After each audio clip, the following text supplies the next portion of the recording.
Breaking the neutral in a control circuit is generally not recommended because it can create a hazardous condition called an open neutral. This can occur when the neutral conductor is broken and the load is still connected to power. In this situation, the voltage on the load can fluctuate wildly, potentially damaging the equipment or posing a safety risk.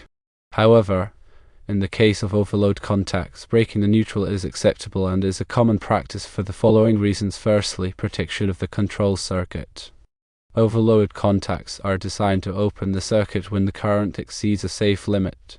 Breaking the neutral in this case ensures that the overload contacts interrupt the flow of current to the load, protecting the control circuit components from damage. Secondly, isolation of the load. Breaking the neutral with overload contacts isolates the load from the power source. This allows maintenance or troubleshooting to be performed on the load without the risk of electric shock or damage to the control circuit. Thirdly, minimization of fault current. When the neutral is broken by the overload contacts, the amount of fault current flowing through the circuit is reduced. This minimizes the risk of damage to the electrical system or equipment.